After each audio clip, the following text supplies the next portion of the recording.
Alléluia. Le sang de Jésus nous couvre. Le sang de Jésus couvre ce programme. Partout où tu suis ce programme, le sang de Jésus te protège sur ta famille. Au nom de Jésus. Nous lions tout esprit contraire au nom de Jésus. Nous frappons d'aveuglement Satan et tous ces agents qui nous espionnent dans ce programme.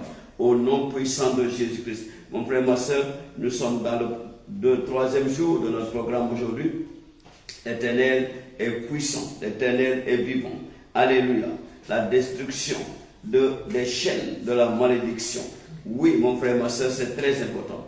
Comme je vous l'ai dit, la malédiction, c'est un monstre qui est dangereux. Alléluia. Qui ne fait que ruiner la vie des innocents. Alléluia. Mais aujourd'hui, nous avons, alléluia, le remède contre la malédiction. Et ce remède, ce n'est pas les médicaments du docteur, mais ce remède, c'est les médicaments du Saint-Esprit. C'est Jésus lui-même. Il est le remède de la malédiction. Le sang versé sur la croix, le sang de l'agneau, c'est le remède de la malédiction. Jésus-Christ est avec nous. Regardons cette histoire d'un peuple, du peuple d'Israël. Regardez cette histoire du peuple d'Israël. Je vais vous lire ça dans le livre de... Alléluia. Nous allons prendre la parole de Dieu dans le livre de 1 Samuel. Alléluia. 2 Samuel chapitre 21. 2 Samuel chapitre 21. Nous allons voir ce qui se passe ici. Alléluia. Dans 2 Samuel chapitre 21. Lisons 2 Samuel chapitre 21. La Bible a dit du temps de David, il y eut une famine qui dura 3 ans. 3 ans de famine au temps de David. Pourtant David était l'homme au cœur de l'Éternel. Mais la Bible a dit au temps de David, quand il était roi en Israël, il y a eu une famine en Israël qui a duré 3 ans. David chercha la face de l'Éternel et l'Éternel lui dit, c'est à cause de Saül et de sa maison sanguinaire, c'est parce qu'il a fait périr les Gabaonites. Voilà. Donc, c'est très important. On a dit, David est parti chercher la réponse au niveau de l'Éternel. Pourquoi le peuple souffre? Pourquoi le pays souffre? Et Dieu a dit quoi? C'est à cause de Saül. Qui est Saül? Saül, c'est le premier roi d'Israël. Et on a dit, et de sa maison, ils étaient quoi? Sanguinaires. C'est des gens de sang. C'est ça la signification. Ce sont des gens de sang. Alléluia. Donc, et Dieu a dit quoi? Ils ont fait périr les Gabaonites. Qui sont les Gabaonites? Nous allons voir les Gabaonites dans le livre de Josué. Alléluia. Si tu prends le livre de Josué, c'est là où tu vas voir les Gabaonites. Gabaonites, c'est un peuple. Alléluia. Les Gabaonites, c'est un peuple. Les Gabaonites, c'est un peuple. Alléluia.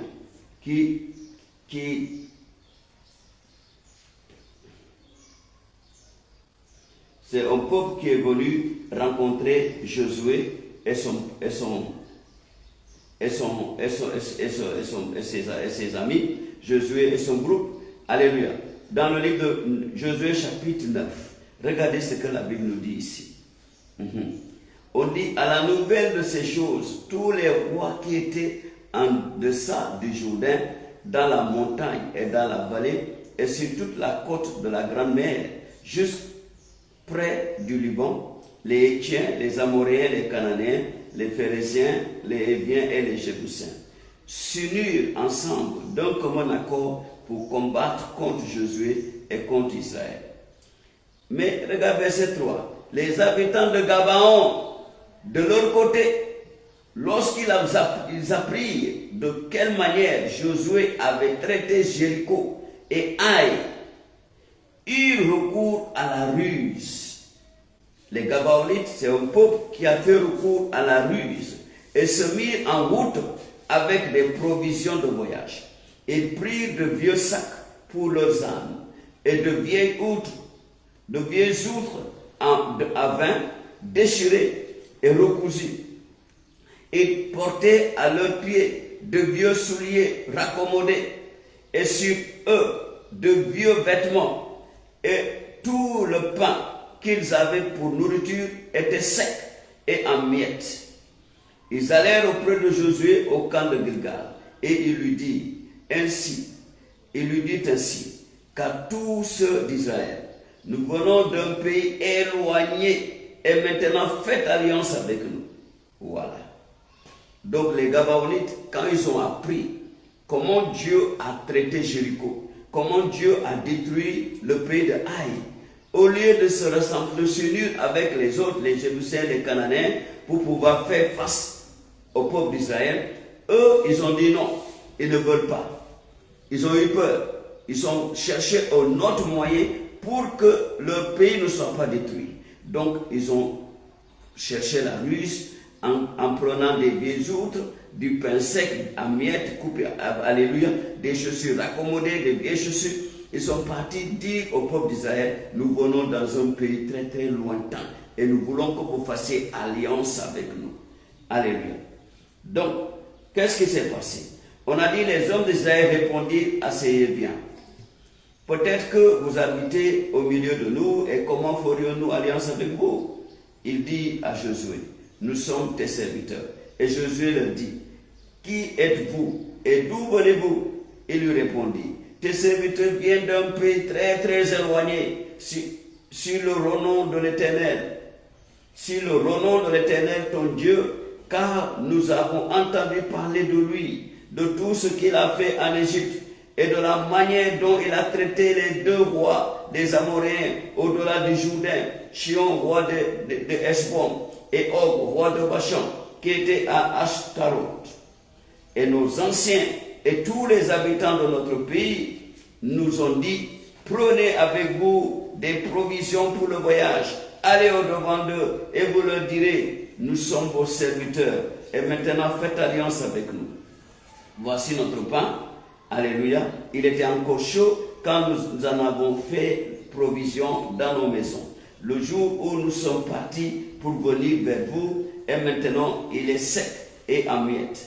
Ces outres à vin que nous avons remplis toutes neuves, les voilà déchirées. Nos vêtements et nos souliers sont usés par l'excessive longueur de la marche. Alléluia. Voilà le ruse des Gabaonites. Les hommes d'Israël prirent de leurs provisions et ils ne consultèrent point l'Éternel.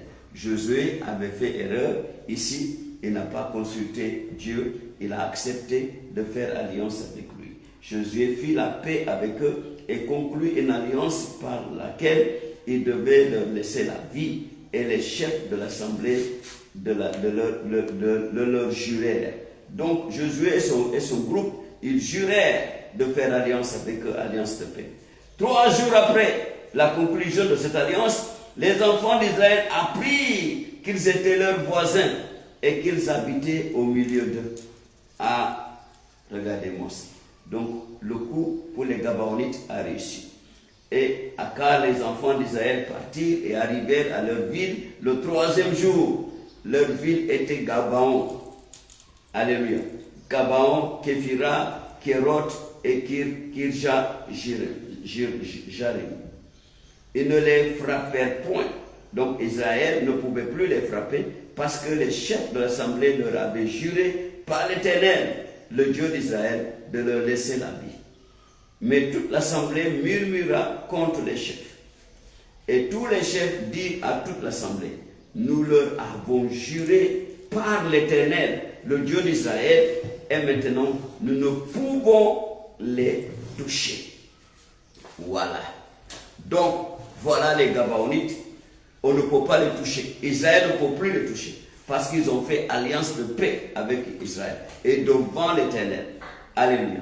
Donc, la Bible nous dit maintenant, quand la famine, au temps du roi David, quand la famine a frappé, alléluia, quand la famine a frappé Israël, alléluia, 3 ans de famine, sans nourriture, sans eau, alors le roi David, comme c'était dans son règne, est parti consulter l'Éternel, et l'Éternel lui a dit, c'est à cause de Saül et sa maison sanguinaire. Pourquoi? Parce que Saül, le premier roi d'Israël, lui, il a violé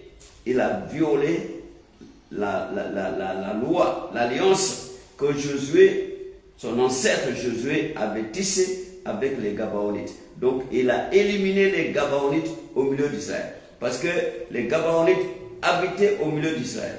Et n'oubliez pas, parce que quand Josué avait su le coup qu'ils avaient fait, Josué les a maudits, il leur a dit, maintenant vous allez rester avec nous, et votre rôle c'est de puiser de l'eau et de couper le bois pour nos femmes. Mais quand le roi Saül est venu, il a tué les Gabaonites. Il a violé la loi, l'alliance. C'était une alliance, lui il a brisé l'alliance, sans autorisation. Alors que le peuple d'Israël ne devait pas toucher ces gens-là. Donc, maintenant, c'est Josué, c'est Saül qui a fait la faute. Lui et sa maison. Alléluia. C'est eux qui ont assassiné les Gabaonites. Ils n'ont pas tenu compte de l'alliance de paix que Josué et son groupe, les chefs d'Israël, avaient juré devant les Gabaonites.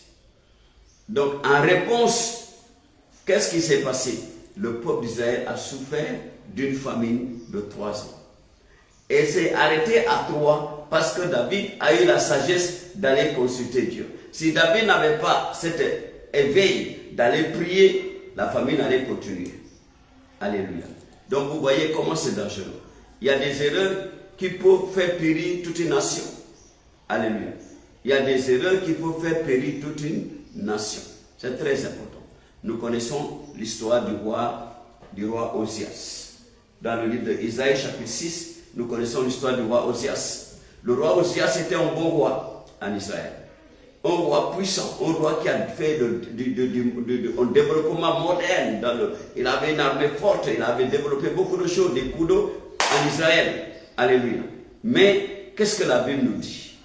La Bible nous dit que le roi Osias, avec le zèle qu'il avait, il est parti faire le sacrifice.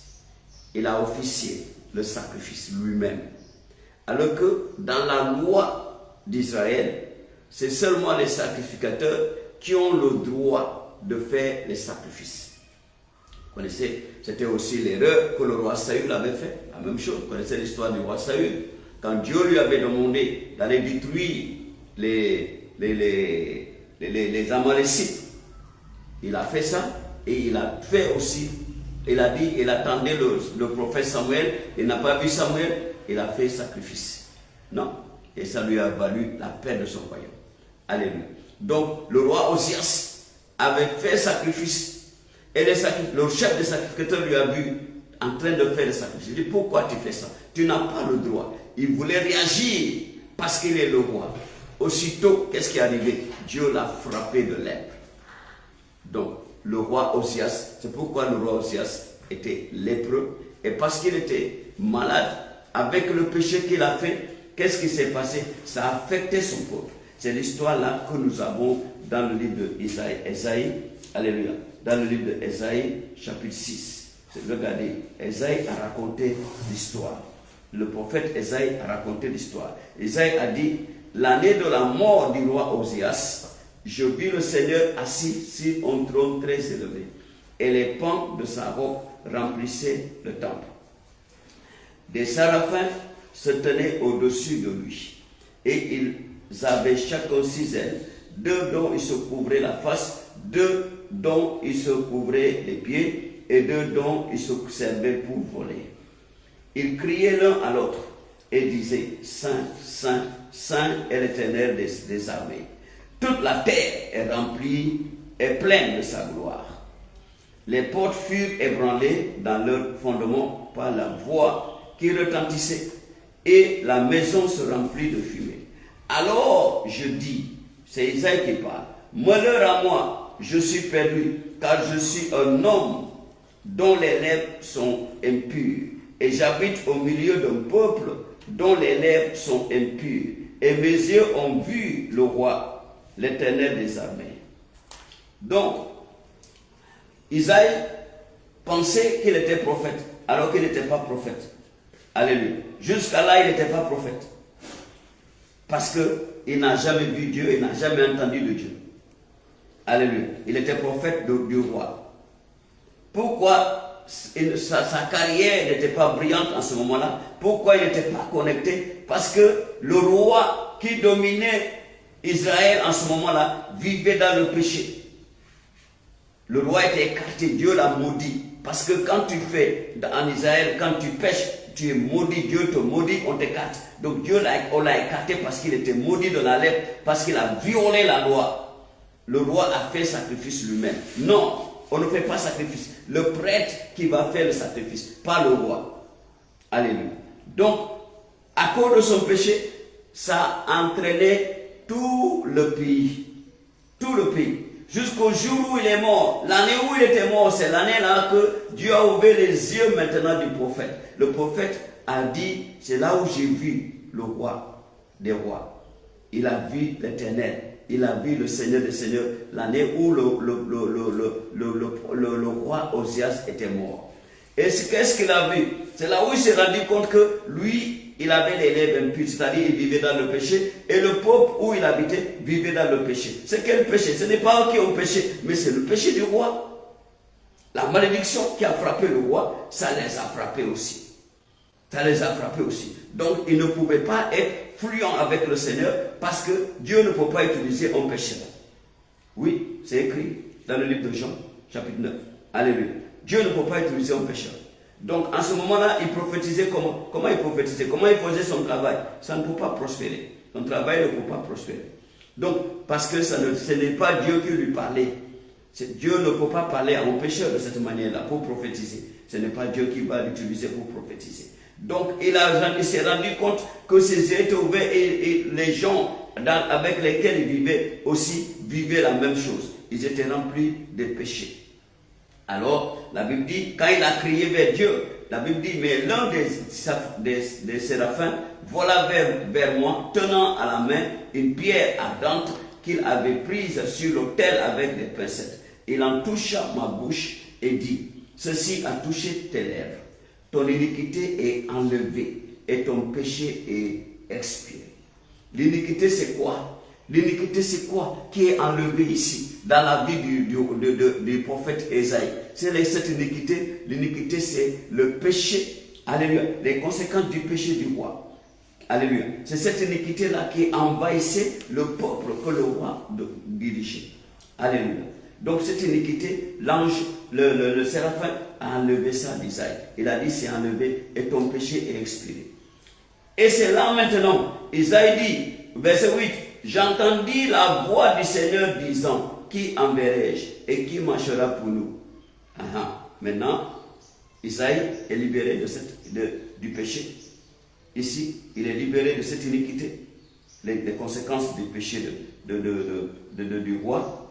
Et maintenant, il faut entendre le vrai Dieu, la voix de Dieu.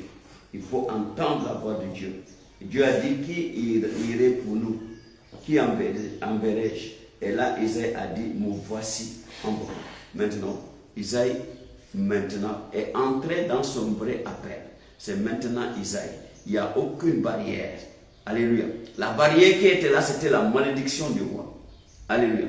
La malédiction du roi qui a envahi toute la ville, tout ce qui habite là-bas. Alléluia. Il y a beaucoup de gens, ce n'est pas parce qu'ils ont des problèmes. Non, c'est à cause du lieu où ils habitent. C'est pourquoi, quand on a amené Nathanaël vers Jésus, qu'est-ce que Nathanaël a dit? Il a dit, de Nazareth, faut-il sortir quelque chose de bon? Alléluia. Faut-il sortir quelque chose de bon? Pourquoi? Parce que dans leur tradition, c'était un lieu où il n'y avait rien de bon qui pouvait sortir de là. Alléluia. Mais seul Dieu peut changer les choses.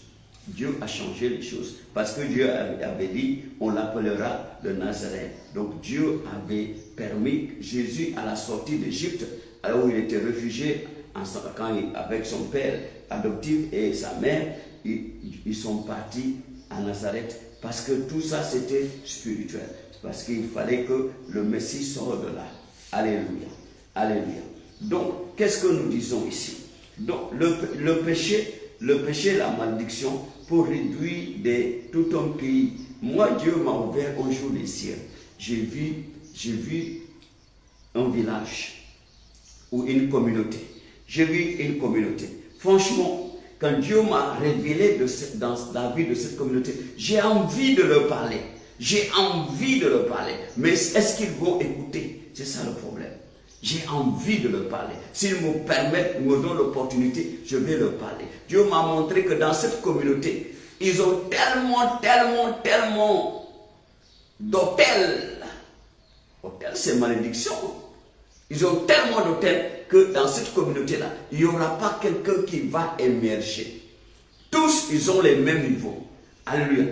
On va voir là-bas des enseignants, alléluia, des enseignants, des gendarmes, des policiers. On travaille moyen. Les militaires, les sous-officiers, pas d'officiers, des sous-officiers. Alléluia. C'est des gens qui sont intelligents, mais ils n'arriveront pas à aller plus loin. Ils ne peuvent pas aller plus loin. Ce n'est pas à cause d'eux. Ils sont tous intelligents.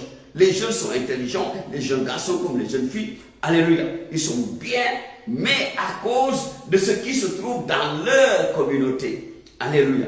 La malédiction de leur communauté ne leur permet pas d'obtenir, d'aller plus haut. Alléluia. Ils ont besoin de quoi? De délivrance. Beaucoup de communautés ont besoin de délivrance. Alléluia.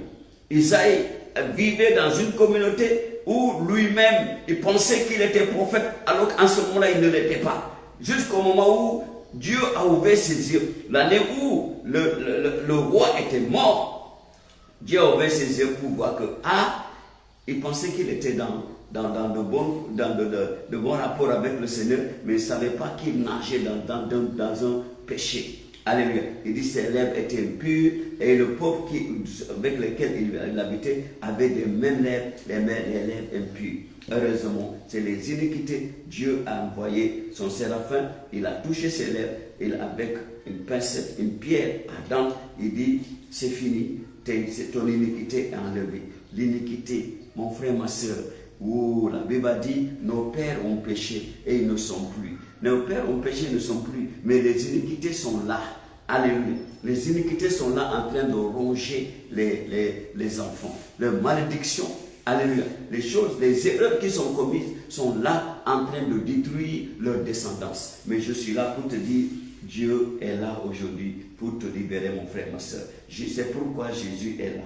Tu dois venir vers le Seigneur Jésus et lui, il va te libérer. Donc, si tu regardes bien l'histoire de David que nous sommes en train de parler aujourd'hui, quand David a eu cette histoire au niveau de l'Éternel, quand David a eu cette histoire au niveau de l'Éternel, que c'est à cause du péché du roi Saül qui a détruit, violé, brisé l'alliance, alléluia, l'interdiction qui était là, qu'il ne fallait pas toucher les Gabaonites. Qu'est-ce qui s'est passé? Quand David a su ça, qu'est-ce que la Bible a dit? La Bible a dit, David est parti voir les Gabaonites. Il leur a dit, on a dit même c'était un reste de Gabaonites. Qu'est-ce que nous devons faire pour que la famille puisse nous libérer, pour que Dieu nous libère de cette famille? Qu'est-ce que nous devons faire pour que nous puissions nous en sortir? Alléluia, alléluia. Nous voulons que cette malédiction soit brisée. Alléluia. On en a assez de cette souffrance dont nous sommes tous des innocents. C'était des innocents. C'était Saül qui a fait ça avec sa maison. Donc, les Gabaonites, qu'est-ce qu'ils ont dit? Ils ont dit, on ne peut pas faire du mal au peuple d'Israël. Alléluia. Alléluia. Parce que David a parlé, il a dit, verset 3, David dit aux Gabaonites, que puis-je faire pour vous? Et avec quoi ferai-je expiation? Expiation, afin que vous bénissiez l'héritage de l'Éternel. Donc, il faut faire l'expiation. L'expiation du péché, la purification du péché. Alléluia. De la malédiction. C'est un péché. C'est un mal qu'il faut s'en débarrasser. Il faut s'en débarrasser. Alors, David a demandé aux Gabaonites, qu'est-ce que nous devons faire? Parce qu'ils veulent faire la restitution. David veut faire la restitution. Alléluia. Les Gabaonites lui ont répondu. Ils ont dit, ce n'est pas pour nous une question d'argent et d'or avec Saül et avec sa maison. Ce n'est pas à nous qu'il appartient de faire mourir personne en Israël. Et le roi dit, que voulez-vous donc que je fasse pour vous? Les Gabaonites répondirent au roi, puisque cet homme, c'est-à-dire Saül, nous a consumés et qu'il avait le projet de nous détruire pour nous faire disparaître de tout le territoire d'Israël, qu'on nous livre 7 hommes d'entre ses fils et nous les pendons devant l'Éternel à Gibéa de Saül, l'élu de l'Éternel. Et le roi dit, je les livrerai. Donc c'est comme ça que la chose était faite. Alléluia. Il fallait restituer. Il y a certaines choses, des fois, il faut la restitution. Il faut la restitution. Donc ici, il fallait restituer. Alors, quand David a livré cet enfant de Saül, alléluia. Quand David a livré cet enfant de Saül, alléluia, qu'est-ce qui s'est passé? On a dit, la colère de l'Éternel s'est apaisée. Verset 14. La Bible a dit, on enterra les os de Saül et de Jonathan, son fils, au pays de Benjamin, à Séla, dans le sépulcre de Kis, le père de Saül. Et l'on fit tout ce que le roi avait ordonné. Après cela, Dieu fit apaiser envers le pays. La pluie est venue. Après cela, Dieu fut apaisé envers le pays. Donc, c'est une chose facile comme ça. Donc, il y a ce qui te retient là. Si tu connais le secret pour t'en sortir, mon frère, ta vie va changer. Je connais des gens, alléluia, qui ont été délivrés de la malédiction et leur vie ont changé totalement. Leur vie ont changé. Alléluia. Tu veux que ta vie change, viens vers Jésus. Tu veux que ta vie change, tu as besoin de marcher avec le Seigneur. Alléluia. Lui, il peut t'aider. Jésus peut t'aider. Parce qu'il a versé son sang pour nous donner la force et la puissance, l'autorité pour nous débarrasser de ce monstre qu'on appelle malédiction. Alléluia. Je vous ai raconté la même histoire de cette famille-là, ce garçon qui était à l'université et qui était dans une série de prières.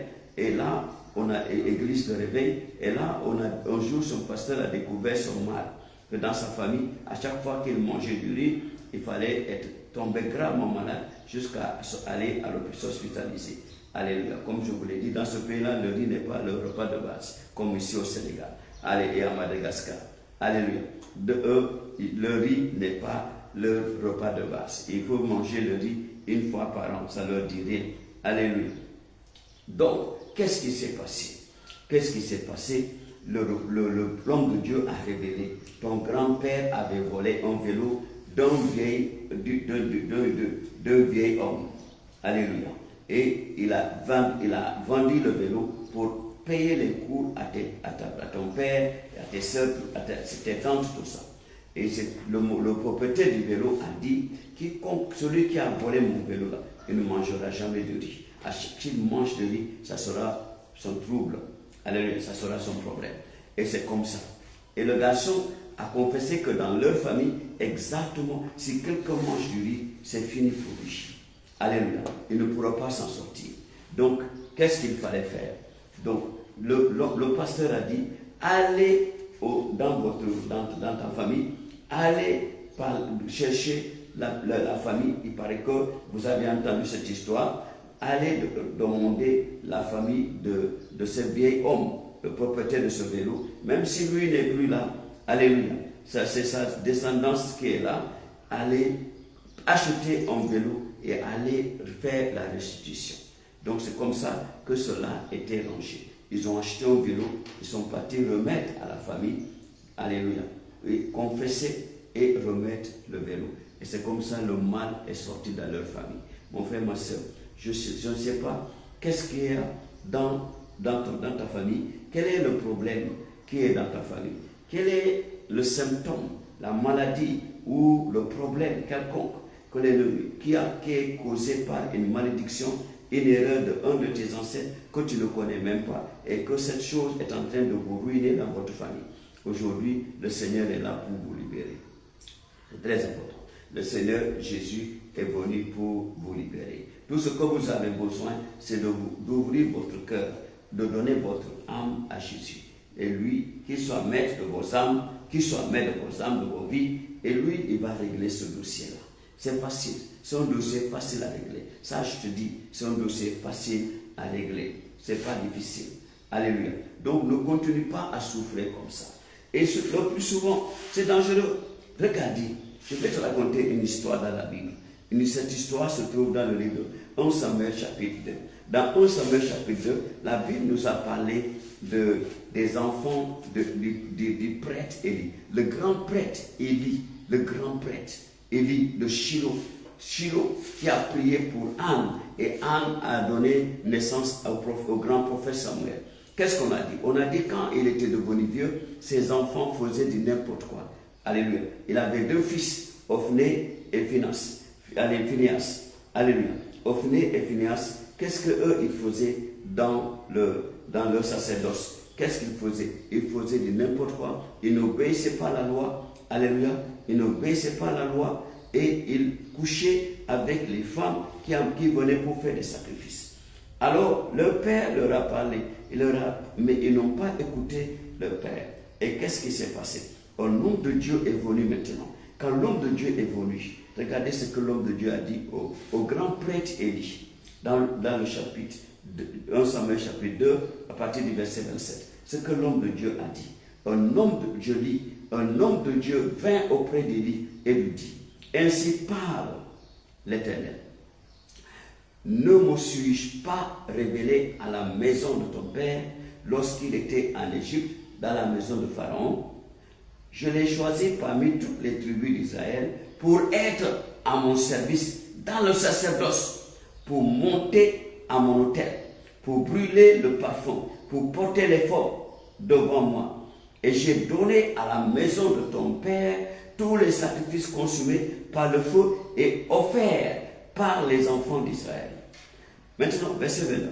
Pourquoi foulez-vous aux pieds mes sacrifices et mes offrandes que j'ai ordonné de faire dans ma demeure? Et d'où vient que tu honores tes fils plus que moi, afin de vous engraisser des prémices de toutes les offrandes d'Israël et mon peuple?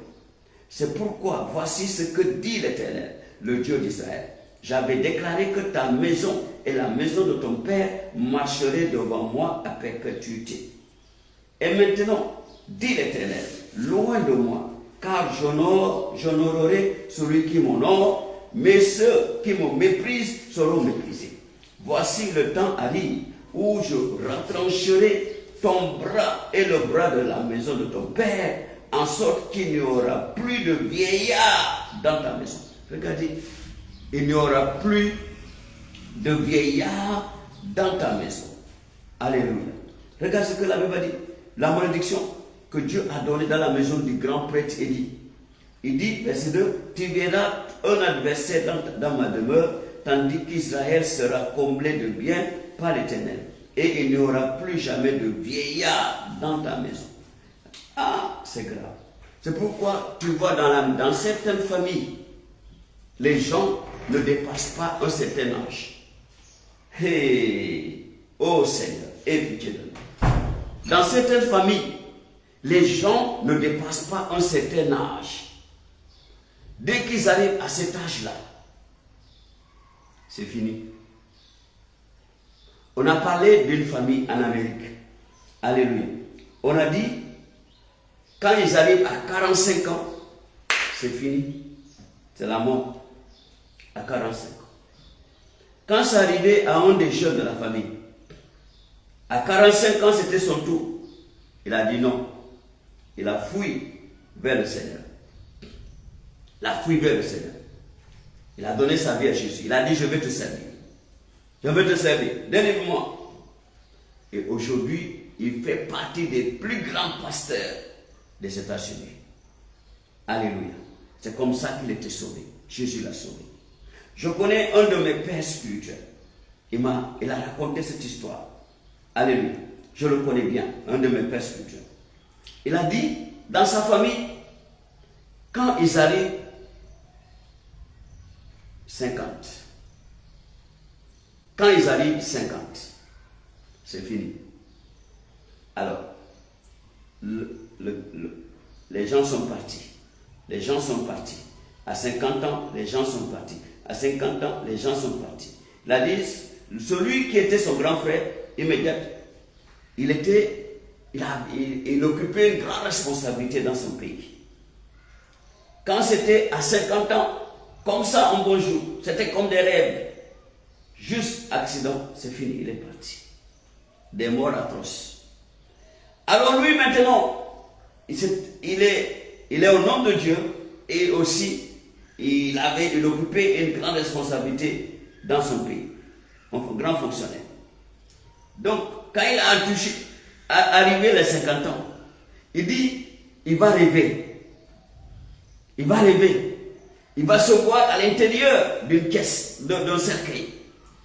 Et sa femme aussi va rêver la même chose. Il voit son mari dans un cercueil.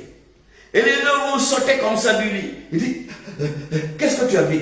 Il dit, toi, qu'est-ce que tu as vu? Il dit, je t'ai vu dans ce cercueil. Oui, il a dit, moi aussi, je me suis vu dans un cercueil. Ils vont prier. Ils vont prier. Ils vont annuler. Ils avaient une grande église. Alléluia. Une grande paroisse qu'ils géraient. Et ils ont prié. Ils ont prié. Ils ont rejeté. Mais à chaque nuit, quand ils vont dormir, ils ferment les yeux comme ça. Il va se trouver dans le cercueil. Sa femme va le voir dans le cercueil. Ils ont parlé les membres de l'église. Ils ont prié pour eux. Ils ont commencé à intercéder. Quelque temps après, le papa là, il est tombé malade. Et l'église a gelé. L'église a gelé et prié. L'église a gelé et prié. Jusqu'à ce que tout le monde est fatigué. Le papa ne mourrait pas. Mais la chose est là. Alléluia. Le mal est là. Il ne mourrait pas. Le mal est là. Il a dit, chaque fois, les gens de l'église vont dire, le papa n'est pas encore mort. Non, il n'est pas encore mort. Il est encore là. Ils vont prier. Comme ça, ils vont prier. Il était gravement malade, il ne pouvait plus marcher. Alléluia. Jusqu'à un jour, le supérieur de l'église devait venir dans la ville. Et ces supérieurs lui ont dit, on va donner ton nom. Comme le supérieur va venir, on va t'amener là-bas. Tu feras partie des gens qui vont prier. Alléluia. Dans un lieu séparé. Donc, ils l'ont emmené en bracade. Ils l'ont emmené, quand ils ont déposé dans la salle avec d'autres malades. Et quand le supérieur a pris son programme, il est parti pour les gens là, les gens pour répondre aux doléances des gens là. Quand il est entré là-bas, il a prié pour eux. Et la malédiction était brisée. Il s'est levé de ses pieds et il est rentré chez lui. Qu'est-ce que tu attends dehors? Qu'est-ce que tu attends dehors? Jusqu'à aujourd'hui, actuellement où nous parlons, il est encore en vie. Il a déjà atteint les 70. Alléluia. Il a déjà atteint les 70. Il devait aller à l'âge de 50 ans. Et comme tous ses frères, ses soeurs, ses ancêtres, il est là encore. Il a déjà les 70. Il est dans les 70. Alléluia. Il a dépassé les 60, il est dans les 70. Alléluia. Donc, qu'est-ce que nous sommes en train de dire? Ce monstre sera brisé aujourd'hui. Au nom de Jésus. Je dis bien, ce monstre de malédiction dans ta vie, ça va être brisé aujourd'hui. Au nom de Jésus. Ce papa-là était libéré. Parce que, comme je vous l'ai dit, il y a onction et onction. Il y a l'onction supérieure. Moïse avait brisé leur malédiction que la tribu de Rouben a reçue. Que Rouben a reçu par son père Jacob. Moïse a brisé ça. Et la tribu de Rouben a prospéré, développé. Alléluia. Ça a croissé comme on ne sait pas possible. Parce que quand la malédiction est détruite, quand le mal est enlevé, il y a la restauration.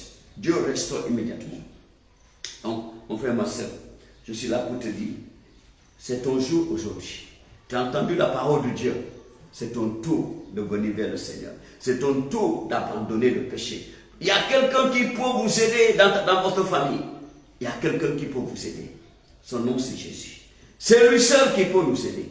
Son nom, c'est Jésus. Alléluia. C'est lui qui a libéré Isaïe. Alléluia. C'est lui qui a délivré le prophète Isaïe. Alléluia. La Bible dit, l'ange est venu. Il a mis le feu dans ses lèvres, la braise de feu dans ses lèvres. Il a dit, cette iniquité-là, ce péché-là, cette malédiction est enlevée. ton péché est expiré. Et là, les oreilles du prophète sont ouvertes, ses yeux sont ouverts. Il a entendu maintenant la voix de Dieu clairement. Il dit, c'est moi, envoie-moi. Envoie-moi.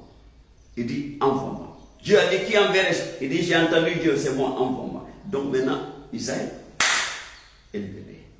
Il est libéré. Le péché communautaire du roi, que le roi a mis dans le David. Alléluia. Au temps de David, quand Israël a restitué, alléluia, c'est fini. La pluie est venue, l'abondance est entrée en Israël. Mon frère, ma soeur, je suis là pour te dire, peut-être que dans votre communauté, dans votre ville, dans votre village, vous avez besoin de détruire la malédiction. Il faut seulement venir vers Jésus. Alléluia. Venez vers Jésus. Jésus peut vous délivrer. Alléluia. De ce monstre. Briser les chaînes de la malédiction. Parce que sur la croix, le sang est suffisant. La Bible a dit le sang a vaincu Satan et tous ses agents. Nous allons prier maintenant. Tu vas dire, Seigneur Jésus, j'ai écouté ce message. Et moi aussi, je veux donner ma vie à Jésus. Je veux venir vers lui. Parce que c'est lui seul qui peut m'aider. Donc, mon frère, ma soeur, tu vas faire cette prière de repentance. Tu vas dire, Seigneur, aujourd'hui, je me répands. Je me répands. J'abandonne le péché. J'abandonne le péché. Comme les lèvres d'Isaïe étaient libérées par la braise ardente, la pierre ardente, apportée par le séraphin. Seigneur, moi aussi, je veux que tu effaces tous les péchés, les iniquités de mes ancêtres, les iniquités de mes pères, ou mes propres iniquités. Peut-être que c'est toi-même qui as péché. Je vais te donner un exemple, un témoignage. Un témoignage. Il y a eu un jeune homme, ça c'est récent, un jeune homme. Un jeune homme qui est bien avec sa femme, bien avec sa femme, bien avec sa femme, bien avec sa femme. Une belle femme, un beau jeune homme, un beau couple. Alléluia. Mais qu'est-ce qui s'est passé? Le jeune homme, une fois, il a trahi sa femme. Il est parti coucher avec une jeune femme. Alléluia. Quand il a couché avec une jeune femme, les choses, il a eu très mal au niveau de son dos. Alléluia. Il a eu très mal au niveau du dos. Et il a fait un rêve. Dans ce rêve, il a vu qu'il a fait accident avec sa voiture. Donc, ce n'est pas suffisant. Et il a fait un autre rêve. Il a vu qu'il y a des gens qui creusent des tombes. Ce n'est pas suffisant. Il a fait un autre rêve. Il a vu de loin des bougies allumées et des gens attroupés là-bas pour prier. Et lui, il est là, il est en train de souffrir avec son dos. Il ne peut plus rien faire. Il ne peut rien faire. Donc, on l'a amené chez un homme de Dieu, un prophète. Quand ils sont partis chez le prophète lui a dit, il faut confesser ton péché. Il était avec sa femme. Le prophète lui dit, qu'est-ce que tu as fait? Qu'est-ce que tu as fait? Comment ces mots de dos là, le bassin, comment ça a commencé? Qu'est-ce que tu as fait? Il faut tout dire. Parce que si tu caches ton péché, l'homme de Dieu lui a dit, tu vas mourir. Mais si tu confesses tes péchés, Dieu va te pardonner. Alléluia. Donc, il a dit, telle date, de tel mois, j'étais à l'hôtel avec telle femme. C'est après ça que j'ai eu des maux de dos. Je ne peux plus m'asseoir. Je ne peux pas m'asseoir. Je ne peux rien faire. Je ne peux rien faire. Depuis ce jour, il dit, c'est ça que j'ai fait. Et l'homme de Dieu lui a dit, tous les rêves que tu as vus là, c'est toi. C'est ton enterrement que tu as vu. Si tu ne confesses pas, tu vas mourir. Et si tu as confessé aujourd'hui, Dieu va te guérir. Il dit, tu vas guérir maintenant. L'homme de Dieu a prié pour lui. Il a confessé devant sa femme, demandé pardon à sa femme, et sa femme lui a pardonné. Alléluia. Sa femme a expliqué que vraiment elle vivait l'enfer à cause de cette copine de son mari. Donc, qu'est-ce qui s'est passé maintenant? L'homme de Dieu lui a dit, te voilà guéri. Mais regarde la pensée de Dieu. Dieu a dit que si tu retournes encore faire l'adultère, Dieu te donne 6 semaines, 6 weeks, 6 semaines, tu vas tomber malade et mourir.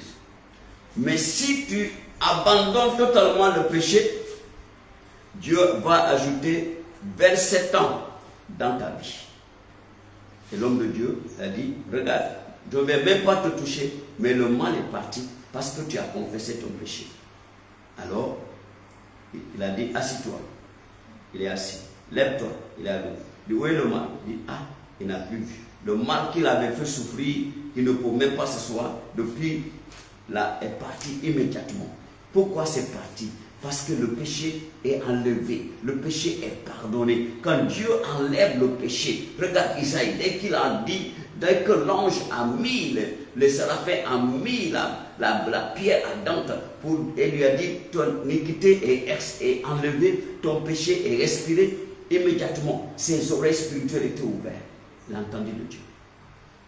L'entendu de Dieu, immédiatement. Mon frère et ma soeur, tu es là parce que c'est ton péché qui te bloque. Des fois, c'est nous-mêmes. C'est nous-mêmes. Des fois, c'est nous-mêmes. La malédiction, c'est nous-mêmes qui l'attirons sur nous-mêmes. À cause de nos mauvaises actions. Nos mauvaises actions. Nos mauvaises actions. Alléluia. Les mauvaises actions. Donc, aujourd'hui, dans ta vie totalement agir. Dis-lui, je renonce le péché. Je renonce. Et je t'accepte comme mon seul Seigneur sur le personnel. Et c'est tout. Le Seigneur te pardonne. Donc je prie pour toi. Seigneur Jésus, parce que tu es un enfant, tu as accepté aujourd'hui comme étant ton seul Seigneur sur le personnel. Purifie son âme par le sang de l'agneau.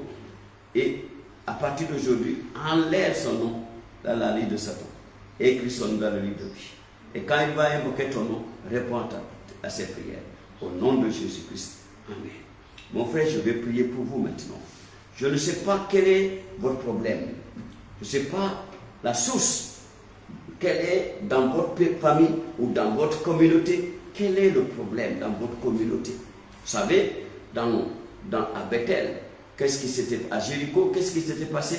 L'eau dans l'eau, parce que Josué avait maudit Jéricho, donc il y avait l'eau, la mort dans l'eau, la maladie dans l'eau, la stérilité dans l'eau, jusqu'au moment où l'homme de Dieu est venu, prophète Élisée, et il a assaini les sources d'eau. Donc mon frère, mon frère, je prie pour toi.